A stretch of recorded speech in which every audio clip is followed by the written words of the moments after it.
സംസ്ഥാന ഹജ്ജ് കമ്മിറ്റിക്ക് കീഴിൽ ഈ വർഷം കൊച്ചിയിൽ നിന്നുള്ള ആദ്യ ഹജ്ജ് വിമാനം ഏപ്രിൽ 30-ന് യാത്ര തിരിക്കുമെന്ന് ഹജ്ജ് കമ്മിറ്റി വൃത്തങ്ങൾ അറിയിച്ചു.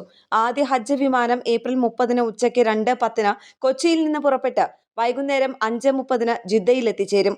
ഒരു പ്രാവശ്യം 432 പേരെ വഹിക്കുന്ന വിമാനം മൊത്തം 20 സർവീസുകളാണ് കൊച്ചിയിൽ നിന്ന് ഷെഡ്യൂൾ ചെയ്തിട്ടുള്ളത്. 17 സർവീസുകൾ നോർമൽ ഹജ്ജും 3 സർവീസുകൾ ലഘു ഹജ്ജിനുമായാണ് നിലവിൽ ക്രമീകരിച്ചിരിക്കുന്നത്. മെയ് 17, 18, 19 തീയതികളിലായാണ് ലഘു ഹജ്ജ് സർവീസ്. കൊച്ചി എംബാർക്കേഷൻ പോയിന്റ് വഴി കേരളത്തിൽ നിന്നുള്ള 7,950 പേരും ലക്ഷദ്വീപ് ഉൾപ്പെടെ മറ്റു സംസ്ഥാനങ്ങളിൽ നിന്നുള്ള 408 പേരും ഉൾപ്പെടെ മൊത്തം 8,368 പേരാണ് യാത്രയാകുന്നത്.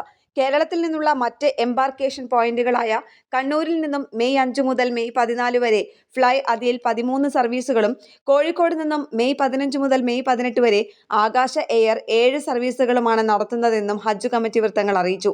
ഹജ്ജ് യാത്രാ ഒരുക്കങ്ങളുടെ ചർച്ചകൾക്കായി ഫ്ലൈനാസ് എയർലൈൻസ് അധികൃതർ കരിപ്പൂരിലെ കേരള ഹജ്ജ് കമ്മിറ്റി മുഖ്യ ഓഫീസിലെത്തി ചർച്ചകൾ നടത്തി. Chairman doctor Hussain Saqafi Chullikode, assistant secretary Jafar K Kakkooth, nodal officer Asain PK, flynas country manager Muhammad Saleem, Abdul Khader, flynas Kozhikode airport manager Hani KP, Junaid Fazil എന്നിവർ സംബന്ധിച്ചു.